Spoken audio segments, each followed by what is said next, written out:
o Senhor esteja completando na nossa vida algo muito especial. Eu sempre penso no culto como várias partes de um só plano, de um só propósito de Deus. Deus fala conosco através das músicas, Deus fala conosco através da comunhão, da presença de quem está por perto. Deus usa as nossas vidas, Deus usa os textos bíblicos aqui lidos e a mensagem. Tudo isso acaba sendo, em cada um na sua parte, instrumentos poderosos de Deus a favor da transformação de vidas. E eu realmente creio que Deus tem algo muito especial preparado para cada um de nós. A minha expectativa é que a cada culto que nós participamos, a gente saia com a nossa fé renovada diante de Deus. Que não seja só um momento, só um costume, mas um encontro marcante com o Senhor. Quando eu era garoto, a igreja cantava um cântico que depois do meu tempo de seminário eu comecei a achar que não tinha muito a ver com teologia. E hoje, depois de muitos anos, eu penso que tinha a ver sim. Ele dizia: nesta noite feliz, neste santo lugar, eu marquei um encontro com Deus. Quem lembra disso aqui? Quem lembra aqui? Vocês são velhos, né? Todo mundo velhinho, né? E é interessante porque nós sabemos que Deus está conosco o tempo todo. Mas esse momento de comunhão é muito precioso e uma expressão da presença do nosso Deus. Eu queria fazer algumas reflexões sobre a presença do amor na vida da igreja. A igreja como um movimento de Deus que é marcado pelo amor. A igreja não enquanto organização, mas a igreja como um organismo vivo da parte de Deus, que é movido, que é impulsionado pelo amor de Deus que foi revelado a nós. Filipenses capítulo 1, verso 9 a 11. Você pode abrir o texto na palavra de Deus. Filipenses capítulo 1, versos de 9 a 11.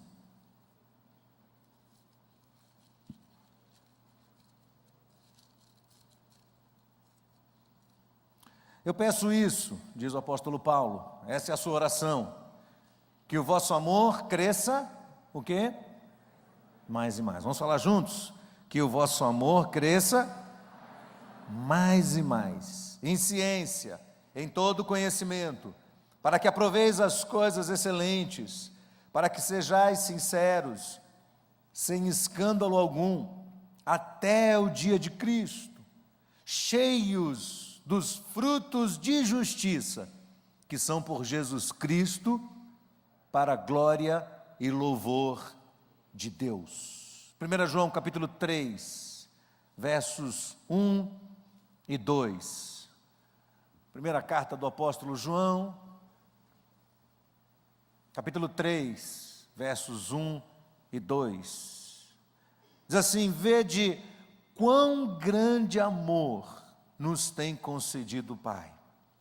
Vede quão grande amor nos tem concedido o Pai, que fôssemos chamados filhos de Deus. Por isso o mundo não nos conhece, porque não conhece a Ele.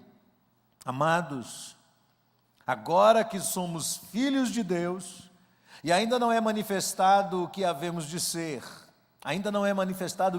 ser, mas sabemos que, quando Ele se manifestar, seremos semelhantes a Ele, porque assim como é, o veremos. Estes dois textos falam da transformação que vem pelo amor. Esses dois textos identificam a igreja com Deus através do seu amor. Sem amor não existe cristianismo. Sem amor não existe cristão. Se eu me declaro um cristão, mas eu não ouso viver o amor de Deus, este grande amor de Deus, e reproduzi-lo na minha vida, na minha experiência e na minha história, é porque provavelmente eu não conheci ainda a essência desse amor. Paulo diz em 1 Coríntios 13, ainda que eu tivesse o dom de fazer todas as coisas, e eu pudesse dar todos os meus bens para os pobres, e ainda que eu queimasse o meu próprio corpo por alguém, se eu não tiver amor, isso não vale nada. Não vale nada. Tudo o que fazemos perde o seu valor, se na essência daquilo que chamamos cristianismo, ou naquilo que tentamos viver, experimentar enquanto vida cristã, se neste aspecto tão importante o amor for posto de lado. Uma dúvida que tem pairado muito nos ares, especialmente aqui no Brasil, nos últimos tempos, o que é exatamente a igreja? E qual é exatamente o papel da igreja no meio da sociedade? Que relevância a igreja pode ter para uma sociedade tão complexa como a nossa, cujos interesses diferem tanto dos interesses da igreja? Qual a relevância desta igreja e que grandes desafios essa igreja tem, principalmente diante do antagonismo que a sociedade tem em relação à igreja evangélica hoje? Qual é o papel da igreja? Os debates acalorados que vimos nesses últimos dias, dos candidatos aos cargos públicos, muitos deles foram acirrados pela intervenção de alguns líderes religiosos de renome no Brasil. Nós os conhecemos, mas essas intervenções resultaram muito mais em perplexidade e em descrédito do que propriamente em reflexão, uma reflexão séria, e até mesmo em respeito à diversidade religiosa que é defendida pela Constituição brasileira e pelo Estado democrático. Hoje as pessoas que não vivem no ambiente de uma igreja evangélica sentem no seu coração uma mistura de sensações quando se fala sobre igreja, quando pensam sobre os cristãos no Brasil. Há um número exorbitante de igrejas, de denominações, de toda sorte, de toda qualidade, de toda diversidade, mas para a sociedade do lado de fora, todo mundo é considerado só como um gênero. A sociedade os designa de crentes. Pronto. Eles são os crentes. Não interessa se eles se difiram nos seus credos, na sua doutrina e em muitas das suas práticas, eles são considerados como os crentes.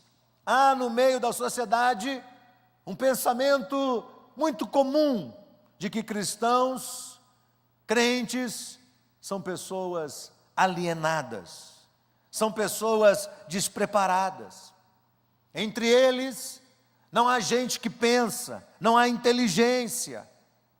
Muitos outros no meio da sociedade imaginam os crentes como seres absolutamente passionais, que são e continuam sendo enganados por líderes vorazes, líderes interesseiros, que estão exercendo sobre eles uma espécie de fascínio e exercendo sobre eles algum tipo de sugestionamento grupal, levando-os a fazerem aquilo que esses líderes desejam em função dos seus próprios interesses. Outros ainda na sociedade olham para a igreja e sentem um misto de dúvida e de constatação. Ao mesmo tempo que eles desacreditam e colocam em xeque e em dúvida aquilo que é pregado e aquilo que é ensinado no meio das igrejas, por outro lado, eles acabam tendo que ceder ao fato de que eles mesmos têm visto muitas pessoas serem transformadas por essa espécie de insanidade religiosa. Existem focos incríveis, visíveis, de transformação de vidas. São evidências reais, são experiências claras de progresso financeiro, de restauração do valor pessoal de pessoas que estavam desenganadas pela sociedade, de restauração de famílias que estavam destruídas, de cura, e mais do que isso, pessoas estão encontrando dentro dessas igrejas a redefinição do seu propósito de vida. Todos aqui conhecem, e todos do lado de fora também conhecem, pessoas que foram totalmente libertas da escravidão, dos vícios, foram libertas da imoralidade, da infidelidade, dos desatinos desta vida, e estão vivendo num momento bem melhor. As pessoas sabem disso, elas estão vendo casamentos que estavam fracassados e foram restaurados, estão vendo famílias inteiras que foram recuperadas. Isso tudo é inegável, isso tudo é invisível, isso tudo é histórico, e justamente por isso, por ser uma experiência que se repete, acaba sendo científico. A própria ciência tem reconhecido em muitas das suas publicações oficiais que pessoas cuja fé tem sido estimulada são pessoas muito mais perseverantes, são pessoas muito mais resilientes, muito mais capazes de vencer pressões, de vencer doenças, de vencer perdas, de vencer períodos de grande provação e até mesmo tragédias. Não somos nós cristãos que dizemos isso, são pessoas do lado de fora que estão testemunhando isso sobre a vida de cristãos. E neste campo, as experiências são incontestáveis, mas ainda assim, as pessoas do lado de fora ficam em dúvida, permanecem em dúvida, permanecem confusas, porque nem sempre elas conseguem associar esses resultados visíveis, essas coisas extraordinárias que acontecem, a um caráter íntegro. Afinal de contas, as pessoas olham para os crentes hoje e dizem assim: não há muita diferença entre ser ou não ser um cristão, eticamente falando. Elas não conseguem encontrar aonde está a diferença. Aliás, fala-se muito mal de crentes, fala-se muito mal deles e do seu péssimo testemunho diante da sociedade. Fala-se muito sobre desonestidade. E o que é pior, muitas vezes as pessoas têm razão naquilo que elas estão falando.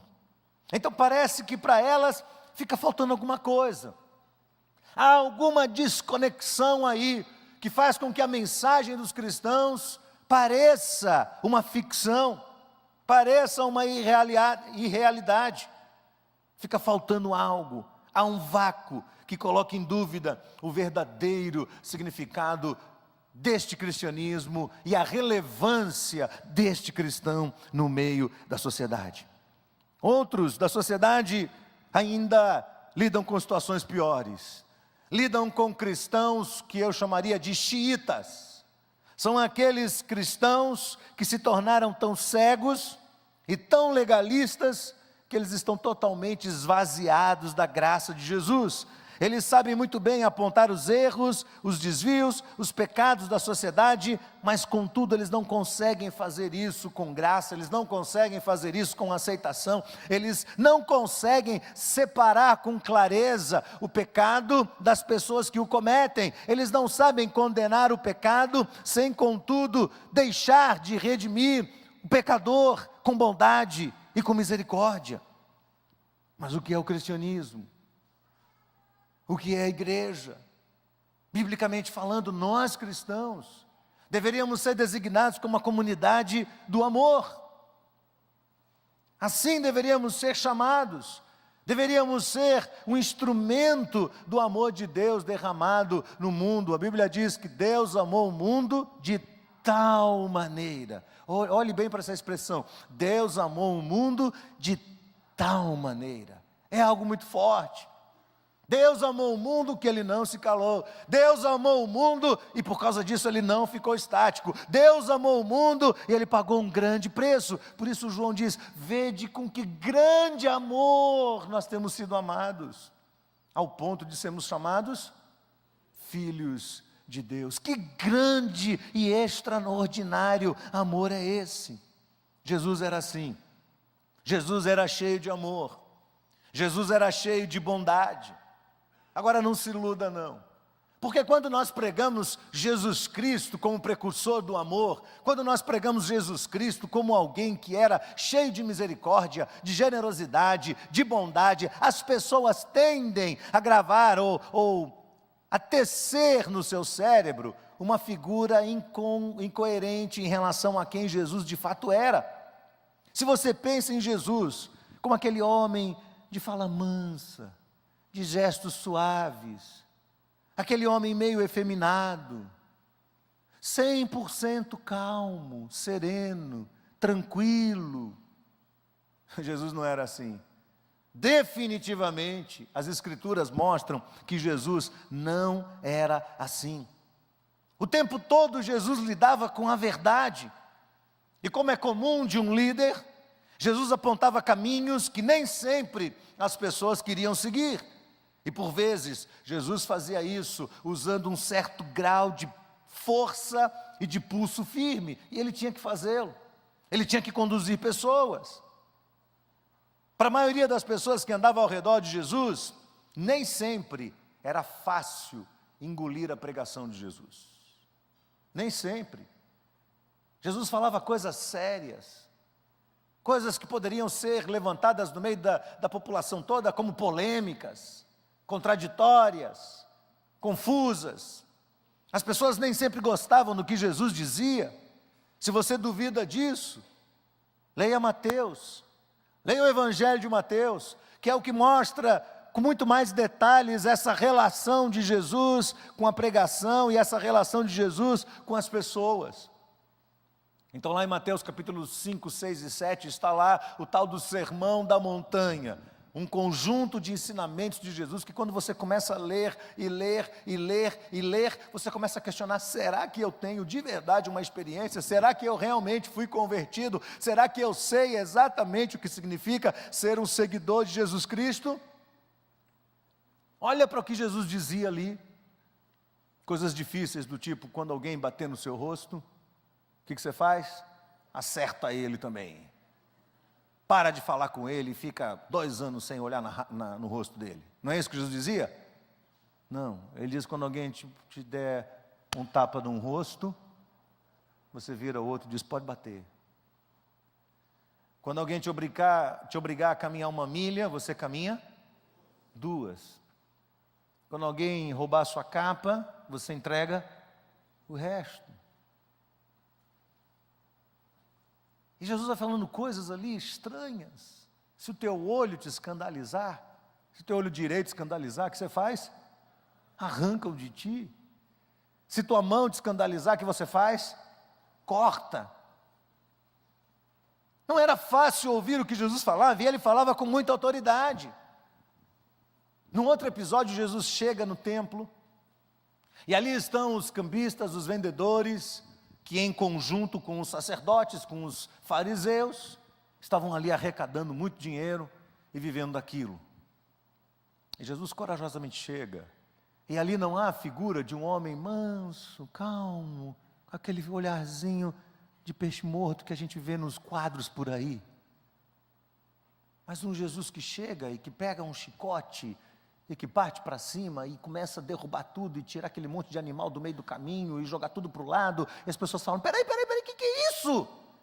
Ele diz, não façam da casa do meu pai um covil de ladrões, porque esse lugar será chamado casa de oração.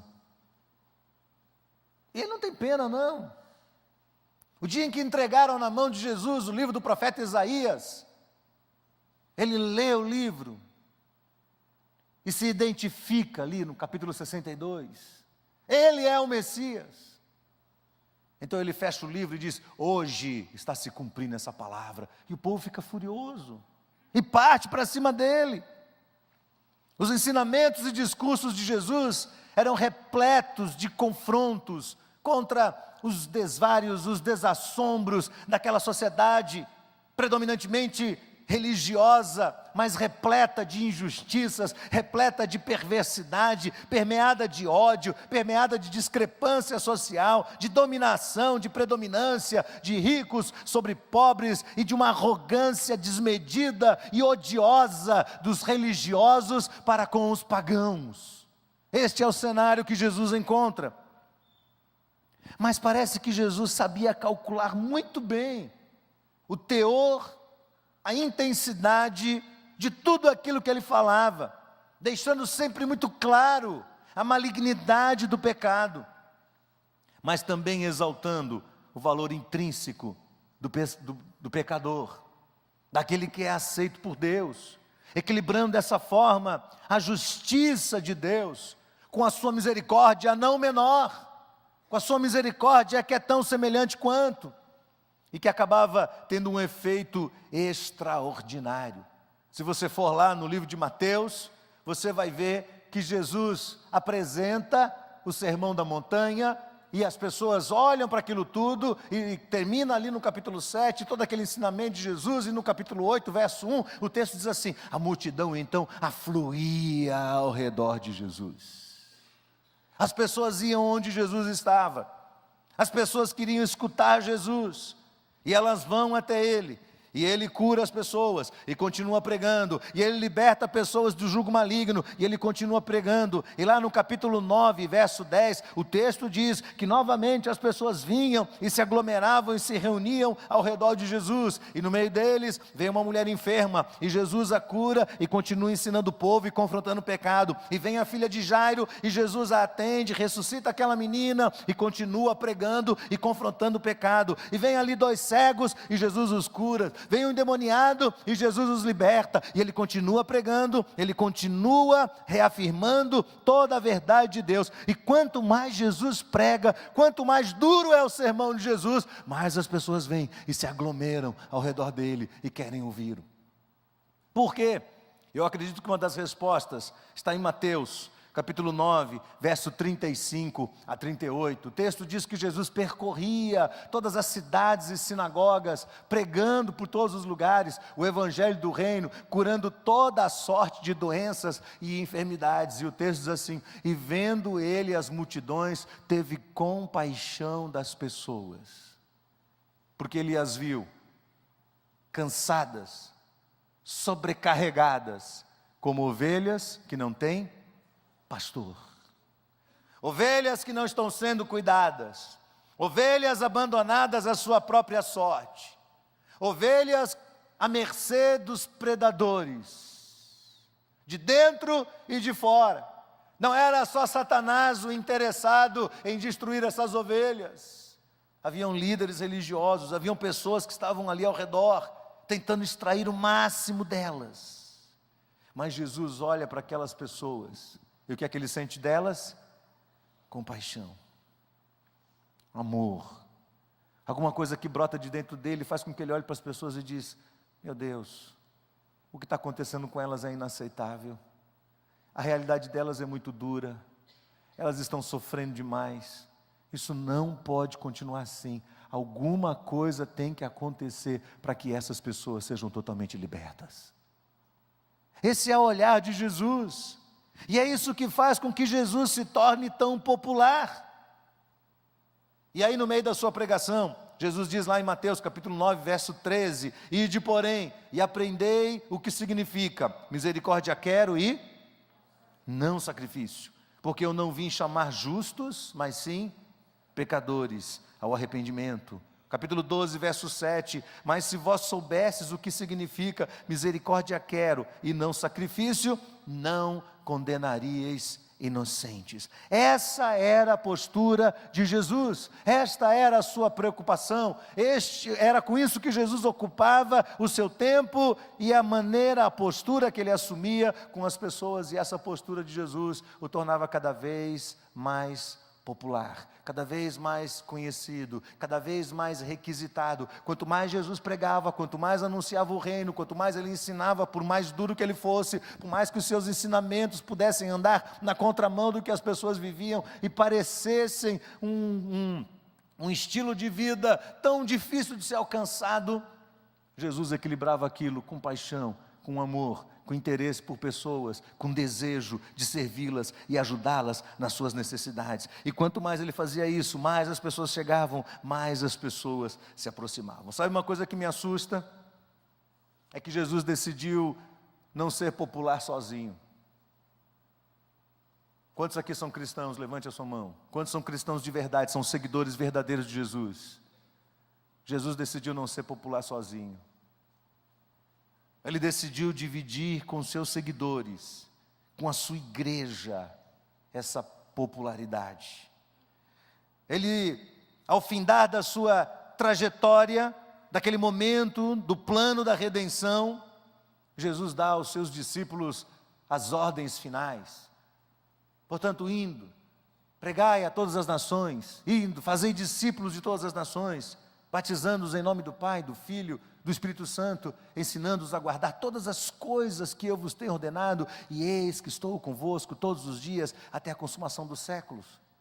Marcos 16, 15, o Senhor diz: ide por todo o mundo, pregai o Evangelho a toda criatura. João capítulo 20, verso 21, Jesus diz: assim como o Pai me enviou, eu vos envio a vós também. Atos capítulo 1, verso 8, o Senhor disse: mas recebereis poder ao descer sobre vós o Espírito Santo, e sereis minhas testemunhas, tanto em Jerusalém como em Judeia e Samaria e até os confins da terra. Ele chega e coloca diante de nós essa responsabilidade como uma missão. Em outras palavras, se Ele nos amou ao ponto de dar a vida por nós, Ele agora estende para nós essa missão e diz: pronto, eu fiz a minha parte, agora vocês têm que fazer a parte de vocês.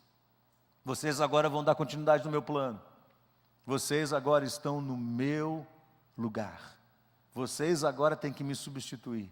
Vocês agora têm que dar sequência a esse plano extraordinário da redenção e a esta grande demonstração do amor de Deus. Vocês serão os indicativos para o mundo de que Deus realmente ama.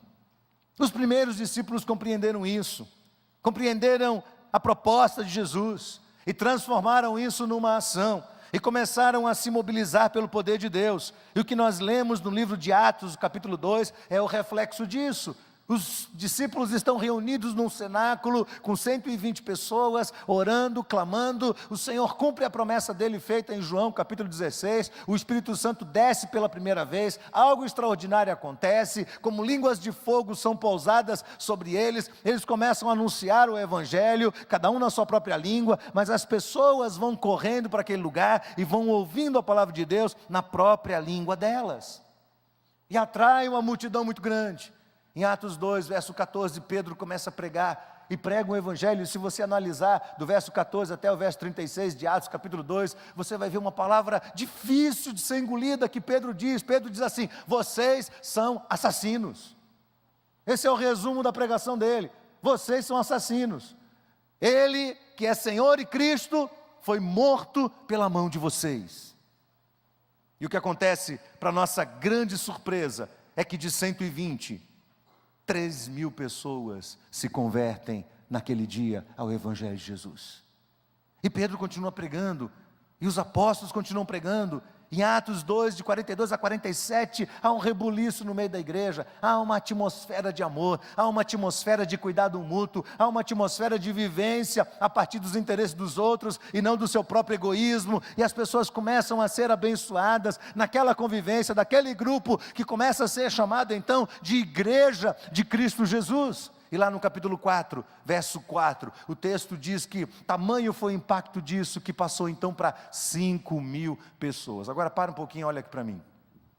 Imagina uma igreja de 120 pessoas, reunida. Quem é aqui do tempo da capelinha aqui? Quem é da capelinha? Pronto, os irmãos estão aqui. Tinha uma capelinha aqui, bem aqui nesse lugar, de madeira.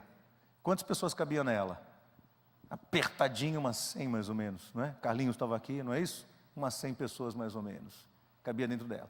Imaginem vocês, uma congregação com 100, 120 pessoas, e ela começa a pregar o Evangelho, e de repente, quase 3.000 pessoas se convertem e vêm para essa congregação. O que vai acontecer no meio dela?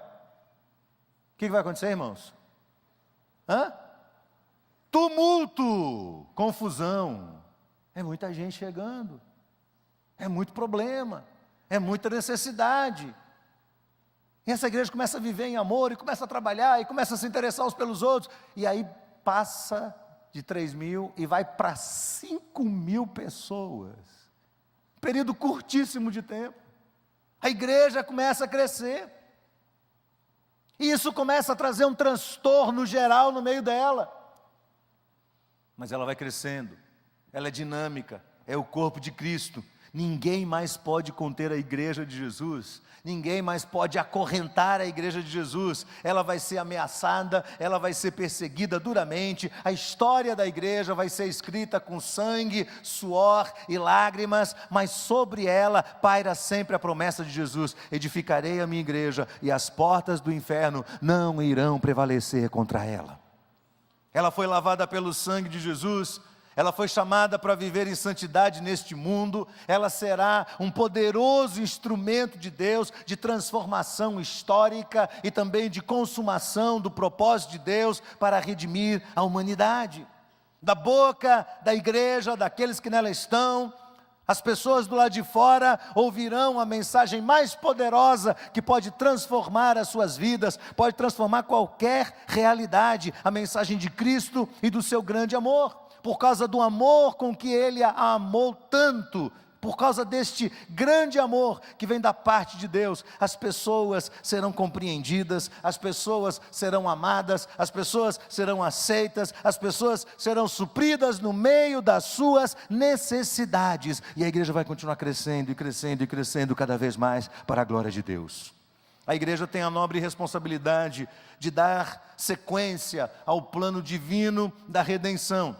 Ela jamais pode se calar. Ainda que ela seja ameaçada, ainda que ela seja perseguida, ela foi, ela é e ela continuará sendo sal e luz na terra. Os cristãos que ainda não foram arrebatados, segundo as profecias bíblicas, unem-se ao Espírito Santo de Deus, formando juntos uma grande barreira que impede a atuação do anticristo, que segundo o apóstolo João e segundo o apóstolo Paulo, já está no mundo, aguardando apenas aquele que o detém. Palavra de Paulo em 2 Tessalonicenses, capítulo 2, verso 6. Enquanto isso, a igreja está de posse de um chamado extraordinário para continuar amando, para não se calar, para avançar, para ser instrumento desta graça, deste amor de Deus, e também instrumento de justiça, instrumento de redenção, instrumento de restauração. Não estou dizendo nenhuma novidade para ninguém aqui. Muito provavelmente você está sentado aí me olhando dizendo assim: pastor, já pregou isso um monte de vezes. E é verdade. É verdade. Queira Deus me manter aqui mais uns 10, 20 anos para continuar pregando a mesma coisa. Agora eu vou dizer uma coisa para os irmãos. Há poucos meses atrás, eu disse daqui do púlpito, fiz uma declaração aqui que causou uma certa estranheza, uma certa polêmica entre alguns.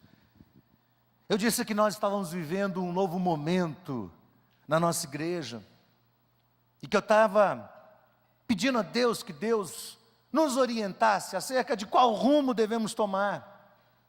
E Deus começou a deixar muito claro para nós que as pessoas estavam se aproximando da igreja por várias razões. Elas estão vindo e elas querem ser amadas. E que no meio da chegada de pessoas dentro desta igreja, nós teríamos pessoas que vêm de vários ambientes diferentes, desde o ambiente religioso mais tradicional possível e histórico, até os movimentos de contracultura, até as coisas mais bizarras que podem estar acontecendo lá fora. As pessoas estão vindo, elas estão sedentas, elas querem ouvir de Deus. E eu disse naquela ocasião que a chegada das pessoas iria gerar um grande transtorno no nosso meio, e que por isso nós tínhamos que tomar uma decisão muito difícil. Ou nós recebemos essas pessoas de acordo com o nosso chamado e cuidamos delas, e nos desdobramos, e cada um começa a colocar o seu dom de cuidar de outros em prática, e começa a manifestar amor de Deus de verdade. Ou então nós teríamos que colocar uma placa ali fora da nossa igreja. O que vocês acham? Pensei em reproduzir essa placa bem grande e colocar no portão: não há mais vagas aqui. Quem concorda comigo? Por favor, levante a mão. Ninguém concorda? Ninguém concorda, irmãos? Você já sabe onde eu vou chegar, não sabe? Você sabe onde eu vou chegar? É tão mais fácil, irmãos, dizer: chega de gente, chega de pessoas. Mas elas estão vindo. Estamos vivendo um momento ímpar, e eu creio, muitos missiólogos têm chamado esse momento no Brasil de um despertamento espiritual. Isso não acontece só conosco, não é um fenômeno da igreja metropolitana, não. Muitas outras igrejas estão passando por isso, aqui no nosso estado, no nosso Brasil, no nosso mundo. As pessoas estão vindo, elas estão sedentas, elas querem ouvir de Deus, e com as pessoas chegam os desafios. Elas estão vindo de todos os lugares. Até o mês de dezembro, no próximo batismo, nós vamos completar alguma coisa em torno de 140 a 150 batismos. Fizemos este projeto do cartão Conexão, que é esse cartãozinho amarelo que está aí nos bancos, que tem que ser preenchido por pessoas cujo interesse é permanecer aqui no meio dessa comunidade e aprenderem mais e serem totalmente integrados a essa comunidade, receberem a Cristo e viverem aqui, serem membros dessa igreja. E nós recebemos de volta 680 cartões. São 680 pessoas dizendo: nós queremos ficar aqui, nós escolhemos essa igreja, queremos permanecer aqui, aqui nós queremos ser consagrados a Deus, aqui nós queremos ser ensinados nas Escrituras, aqui nós queremos crescer na fé, aqui nós queremos também servir a Deus. 680 pessoas, 191 não são batizados, preencheram cartão, 273 vieram de igrejas que professam a mesma fé, 119 delas não informaram, e 97 delas vieram de outras religiões, e elas estão chegando, e nós temos uma equipe que está trabalhando, e ligando para cada uma dessas pessoas. Se você preencheu esse cartão, aguarde que alguém vai fazer contato com você, espere isso, porque certamente alguém vai chegar até você. E quando as pessoas vão chegando, elas vão desarticulando a nossa estrutura. Eu tenho, os meus filhos estão passando pela adolescência e juventude, e é interessante porque jovens e adolescentes são gregários, eles andam sempre em bando. Então, essa semana minha esposa, na sexta-feira, colocou a casa do jeito que ela ama, toda organizada, toda em ordem, toda cheirosa, toda linda, e ela estava feliz. Eu podia, apesar do cansaço dela, eu podia ver o rosto de felicidade dela, por ter deixado tudo em ordem, do jeito que ela ama. Quando foi 11 horas da noite, o Lucas, vindo do futebol, me liga e diz: pai, estão indo mais 4 dormir aí em casa. E a gente recebe todo mundo, e é uma bênção, é gostoso, é um momento precioso para eles, de convivência, de comunhão, de risada, de desestressar dessa correria que andam, da agitação dos últimos dias. Mas as donas de casa aqui estão pensando: mas quanto trabalho vai dar para isso, não é? Quanto lençol, quanta toalha, e mais comida, e louça, e tudo desorganizado, e tudo, é isso aí mesmo. Igreja é assim. Você vai recebendo, e vai recebendo, e vai recebendo, e vai trazendo cada vez mais. Isso vai gerando cansaço, isso vai gerando uma saturação dos ambientes, tudo vai ficando apertado. Algumas pessoas reclamam que na hora de entregar o bebê no berçário, tem uma fila para poder subir, ou ir para o ministério infantil, tem uma barreira, e quanto mais o negócio vai crescendo, mais vai precisando de regras para ordenar as pessoas, e nem todo mundo gosta das regras. Uau!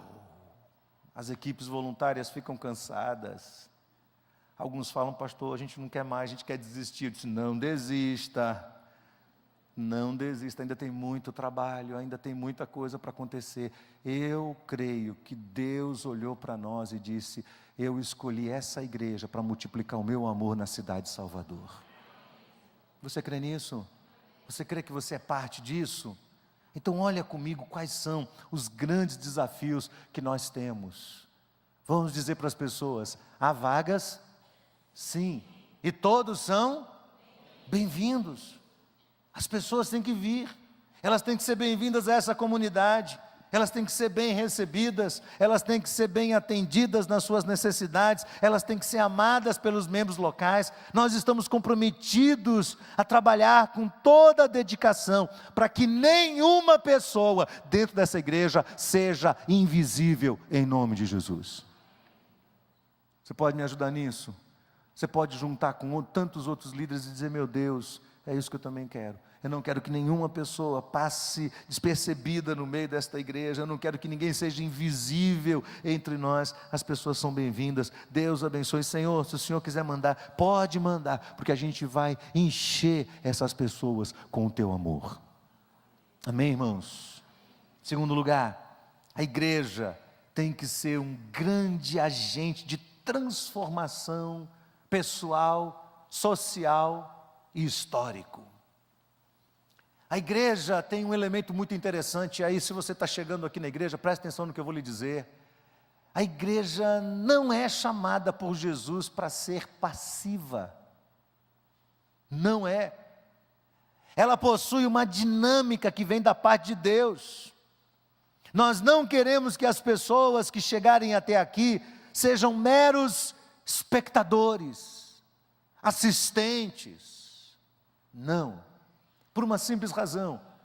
Paulo diz em 2 Coríntios 5,17: ora, se alguém está em Cristo, nova criatura é, as coisas velhas já passaram e eis que tudo se fez novo. Então eu quero declarar aqui, como pastor desta igreja, a nossa intenção de intervir sobre a vida daqueles que Deus tem mandado virem até nós, e de agir sobre essas vidas de uma forma intencional e de uma forma profunda, ensinando as Escrituras, para que elas sejam transformadas na sua forma de pensar, na sua forma de viver, e possam estar pautando este novo momento da sua vida nas Escrituras Sagradas, que vão promover grande mudança na vida de cada um de nós.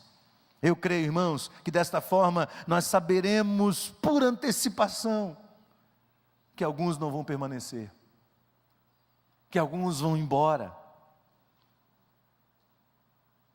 Sabemos que alguns nos deixarão. A Bíblia é boa. João diz que quando você come, ela tem gosto de mel, mas quando você engole, ela é amarga. E é verdade. Alguns ensinamentos da Bíblia são amargos. Por quê? Porque ela interfere no status quo. A Bíblia provoca rupturas. A Bíblia provoca questionamentos. Na maioria das vezes, a Bíblia trilha na contramão dos costumes mais comuns da sociedade. Ninguém há que possa seguir a Cristo sem abrir mão de si mesmo, sem abrir mão dos seus prazeres, sem abrir mão da sua velha vida, sem tomar a cruz e sem desejar ser transformado no seu caráter pela presença de Jesus. Se alguém está em Cristo, nova criatura é. As coisas velhas vão ficando para trás, e eis que tudo se fez novo. Há um processo de transformação, do qual a igreja faz parte. É a igreja que ensina, é a igreja que discipula, são os irmãos mais velhos que cuidam dos mais novos, são aqueles que conhecem mais a Bíblia, que ensinam os mais novos. Aliás, fica aqui uma dica muito importante para aquelas pessoas que conhecem bem as Escrituras, conhecem profundamente, de Gênesis a Apocalipse, e que ficam ali, às vezes, com um olhar bem crítico, quando alguém está pregando, quando alguém está ensinando, quando alguém está cantando, pontuando cada vírgula da teologia falada. Eu queria desafiar esses irmãos a terem discípulos, a pegarem cristãos mais novos e ensinarem a eles as Escrituras de Jesus. Eu queria que eles assumissem 2, 3, 4, 5 discípulos cada um, e pudessem cuidar deles, e usar as Escrituras para interferir nas vidas, e promover esse estado de transformação. Por último, irmãos, o nosso trabalho é para que os cristãos comprometidos com o Evangelho de verdade encontrem no meio da igreja um ambiente propício de amor, de aceitação, de cuidado de uns com os outros, de manifestação dos dons espirituais, sendo o maior dom desse, segundo Paulo, o amor.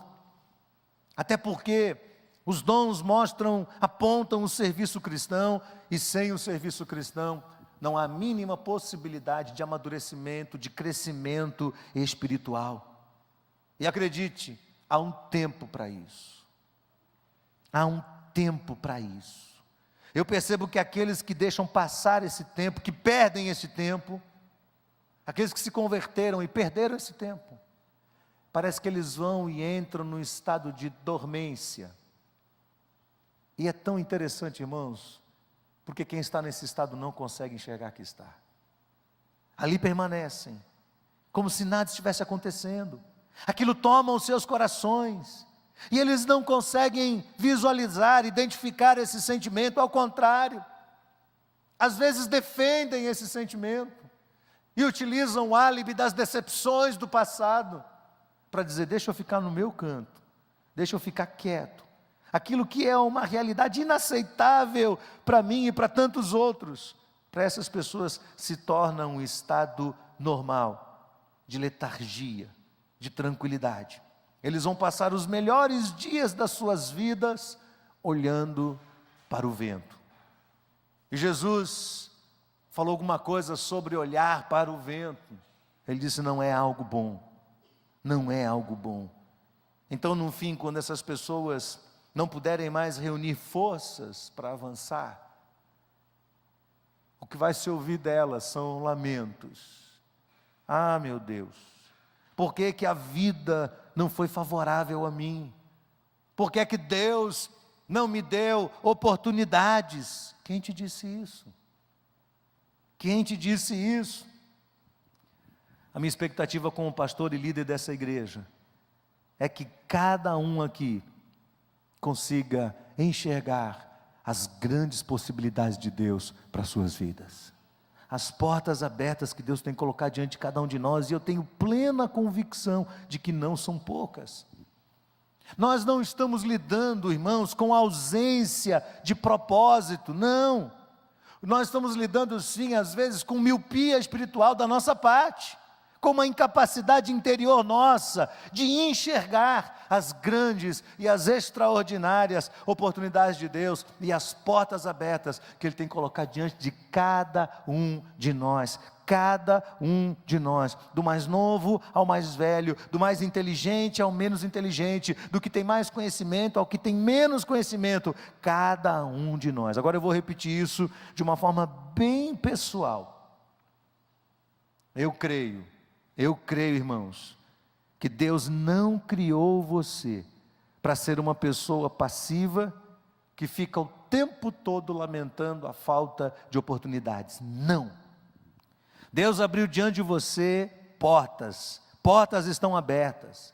Deus já abriu diante de você várias oportunidades para que você possa servi-lo amando as pessoas. Agora você tem que orar e pedir a Deus para que você tenha sensibilidade e olhos abertos para compreendê-las, enxergá-las, aceitá-las e a partir delas dar o melhor de si. O Senhor colocou dentro da sua igreja, dentro de cada cristão que levantou a sua mão declarando: eu sou um cristão. O Senhor colocou dentro de cada um de nós o potencial de amar como Ele nos ama. E se nós amarmos como o Senhor nos ama, nós vamos causar um grande reboliço e uma grande revolução espiritual no meio dessa cidade. Eu creio nisso. Você crê nisso? Então olha para o seu coração, olha para dentro de você, e pergunta a Deus: como é que eu estou por dentro? Senhor, como é que eu estou por dentro?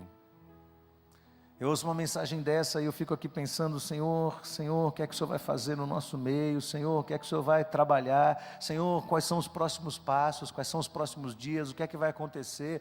Nós vamos permitir que as pessoas venham até aqui, deem uma circulada entre nós e depois vão embora?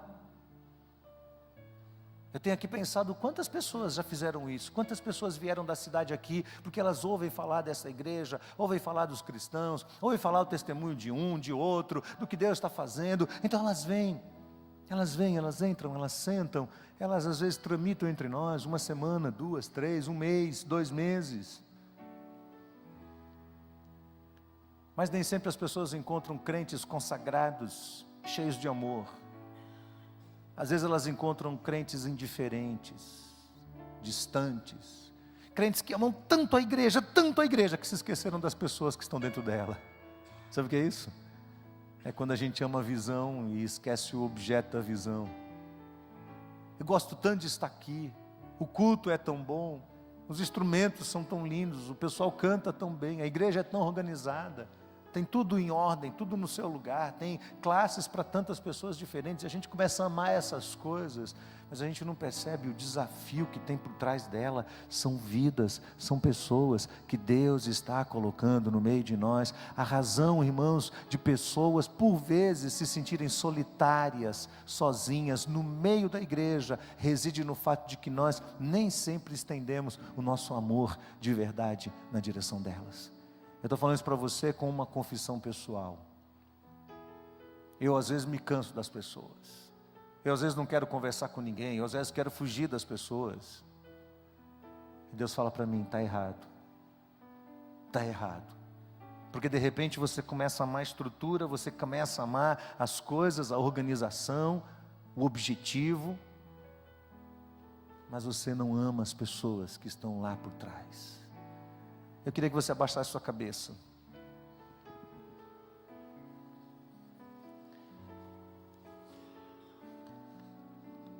Há um cântico muito bonito que fala, que prega a mensagem de 1 Coríntios 13. Se eu tivesse que falar da grandeza do amor, teria que falar deste amor de Deus. Este Deus que se revelou a mim. O amor é maior do que a fé. O amor é maior do que as minhas boas obras. O amor é muito maior do que qualquer recurso que eu possa dar para a obra de Deus. Esse é o amor. Queria que você de cabeça baixa, enquanto Davi estiver cantando, você pensasse sobre isso. E você no seu coração orasse e dissesse assim, Deus, hoje, aqui, nesse lugar, renova o meu amor. Restaura o primeiro amor no meu coração, em nome de Jesus. Se eu tivesse que falar da grandeza do amor, teria que falar do amor de Deus, que levou Jesus à cruz, para morrer em meu lugar. O amor. O amor é mais do que a fé, maior que a esperança, é o eterno dom de Deus. Sem amor, de que me serve andar? Seria como o som do velho sino a ressoar. O amor é sofredor.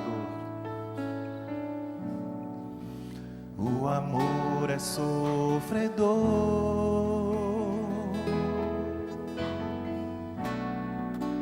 Ele é paciente e bom. Os dons de Deus um dia passarão, mas o seu imenso amor para sempre reinará.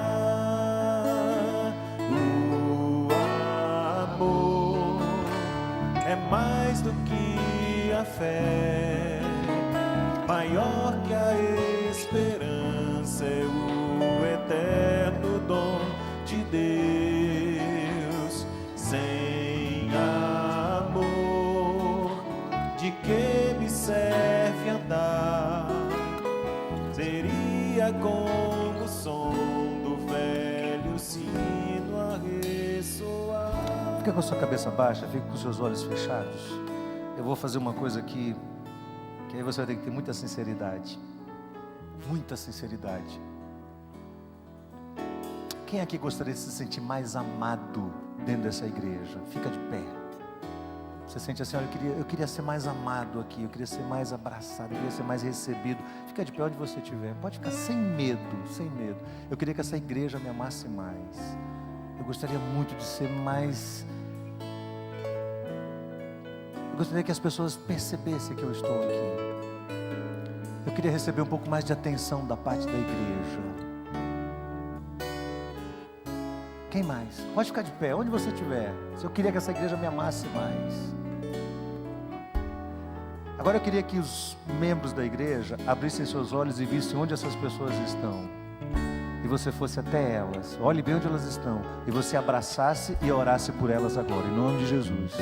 Abrace essa pessoa e ore por ela, onde ela estiver. Se você por acaso se perdeu aí, ninguém está te vendo, fica com sua mão levantada assim, ó. Levanta a sua mão e fala, eu estou aqui, ó. Eu estou aqui. Vamos lá. Os outros que não vão para lugar nenhum permanecerão orando. Mas eu quero que vocês vão até essas pessoas. Dê um abraço nelas agora. Dê um abraço nelas e orem por elas, em nome de Jesus. Estenda a mão sobre elas agora. Coloca a mão sobre ela agora e ora por ela, em nome de Jesus. Ora por ela agora. Você é um cristão, ore por ela. Ore por essa pessoa que você abraçou. Põe a mão sobre ela e ore por ela.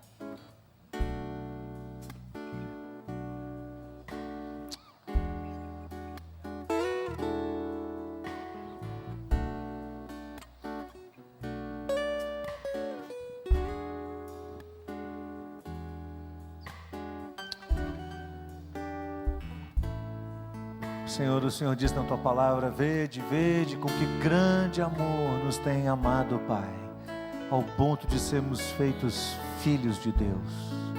Nós somos acolhidos pelo Senhor, abraçados pelo Senhor, e a oração de Paulo é que o nosso amor cresça mais e mais, mais e mais. Senhor, olha para o meio da tua igreja nesse momento, e eu peço ao Senhor que o Senhor traga um verdadeiro despertamento de amor entre nós, Senhor. Um amor sincero, um amor verdadeiro, que transcenda as nossas diferenças, nossas barreiras, as mágoas que nós temos, a chateação de termos um dia sido decepcionados por alguém, o que às vezes nos paralisa, porque a gente valoriza tanto essas coisas, que a gente acaba perdendo a essência do teu amor. Senhor, estende a tua mão sobre esse lugar agora, em nome de Jesus, e faz valer essa palavra. Se é palavra do Senhor, confirma em cada coração, em nome de Jesus, de tal maneira que cada pessoa que sair daqui hoje, saia consciente de que pode dar um passo a mais, de que pode crescer em amor, de que não está amando o suficiente. Eu quero confessar diante do Senhor, que eu não estou amando o suficiente, Senhor, que eu não tenho tido paciência suficiente, que eu não tenho tido cuidado suficiente com as pessoas, e eu peço ao Senhor que cada um aqui possa ter essa consciência também, que o Senhor comece a realizar no nosso meio uma grande revolução de amor. Eu creio nisso, Senhor, eu creio nisso. Eu peço que o Senhor derrame o teu amor de maneira muito especial sobre a vida de cada um. O Senhor já tem feito isso através de Jesus. Somos tão amados pelo Senhor, não há nada que nós possamos fazer na nossa vida para que o Senhor nos ame mais. Não há um bom procedimento, não há uma boa obra, uma obra de caridade, nada que a gente possa fazer para que o Senhor nos ame mais. O Senhor já nos amou tanto, tanto, tanto, e tem dado provas deste amor. A tua palavra diz que o Senhor prova o seu próprio amor para conosco, em que Cristo morreu por nós, sendo nós ainda pecadores, e nós queremos experimentar este amor, e queremos viver este amor, e queremos reproduzir este amor na nossa vida, Senhor. Então faz-nos sair daqui hoje, se alguém não foi tocado por esta palavra, que o teu Espírito mostre e prove, Senhor, que esta palavra é a palavra do Senhor para cada um de nós. Abençoa a tua igreja neste dia, que o teu amor, teu grande amor, a graça, a misericórdia de Jesus, a comunhão perfeita do Espírito, seja com todos, para a glória do Senhor, em nome de Jesus. Amém, amém e amém. Dê um abraço na pessoa que está ao seu lado, bem apertado, diga a ela: eu amo você, em Cristo Jesus. Diga com sinceridade, eu amo você, em Cristo Jesus. Deus abençoe, vamos em paz.